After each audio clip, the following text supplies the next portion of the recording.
और ये पूजा पाठ करते हुए इस वक्त शिवराज सिंह चौहान को हम दिखा रहे हैं। टीएस सिंहदेव हमारे साथ जुड़े हुए हैं।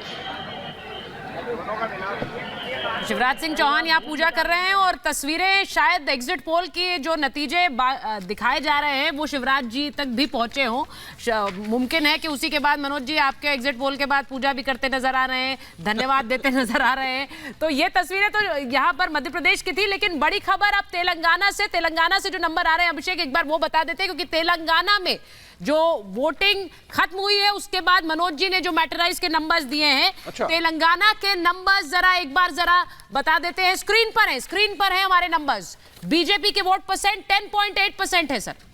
बीआरएस का 41.6% वोट शेयर अभी भी है।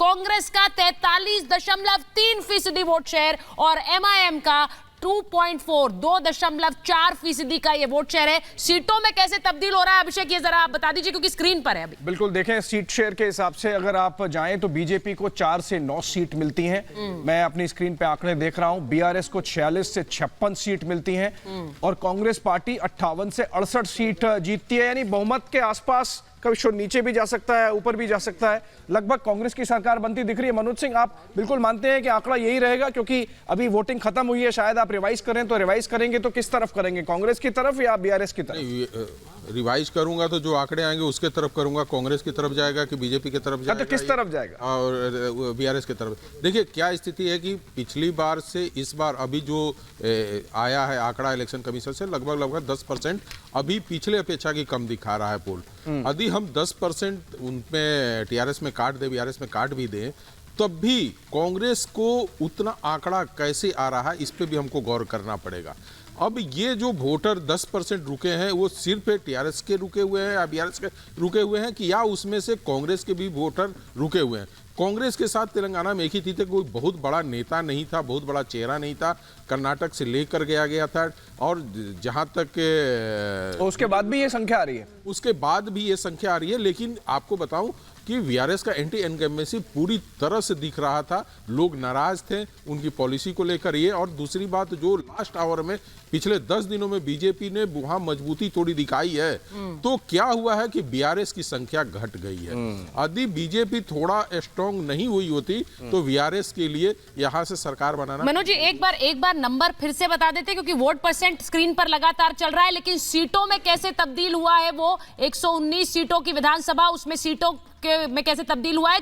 58 से 68 सीटें मनोज जी का मैटराइज कांग्रेस को दे रहा है और 46 से 56 दे रहा है बीआरएस को। यानी कि मैटराइज के हिसाब से, इस एग्जिट पोल के हिसाब से बीआरएस की सरकार जाती नजर आ रही है और वहीं कांग्रेस की सरकार तेलंगाना में आती नजर आ रही है। तो ये तेलंगाना के नंबर्स आपको स्क्रीन पर दिखा रहे हैं। तेलंगाना में कांग्रेस सरकार बन सकती है एग्जिट पोल के नतीजों के हिसाब से। यानी कि 2 चुनावों में जिस तरह से केसीआर छाए रहे, इस चुनाव में उनसे एक तरह का मोह भंग हुआ है। और ये क्यों हुआ है, उसके पीछे कारण क्या है? सबसे पहले प्रेम शुक्ला जी, आपके पास एक बार आ जाती हूँ। मनोज जी से तो बात कर ही रहे हैं, लेकिन ताकत तो आप लोगों ने भी बहुत झोंकी वहां पर।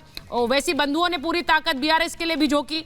उनकी पार्टी के अपने नंबर भी जो आ रहे हैं वो भी थोड़ा अगर हम दिखाएंगे, क्योंकि पार्टी वाइज भी जो हमारे पास नंबर्स हैं उसमें एमआईएम की सीटें या तो मनोज जी शायद थोड़ी घट रही हैं। आपने कहा 5 से 7, पिछली बार 7 थी। 7 थी, हाँ। तो 5 से 7 है, उस पे आ भी सकते हैं घट। चुकी वो जो सीटें हैं जहाँ पे आईएमएम लड़ता है वो उनके कोर वोटर हैं और उनके वो हैं, तो उसमें थोड़ी बहुत वोट परसेंटेज अभी गिरा है। तो इस कारण से हम लोगों ने 1 सीटें उनको कम कर रहे हैं कि हो सकता है। लेकिन उसमें जब हम रिवाइज करेंगे तो हो सकता है कि वो पूरी सीटें आए उनकी।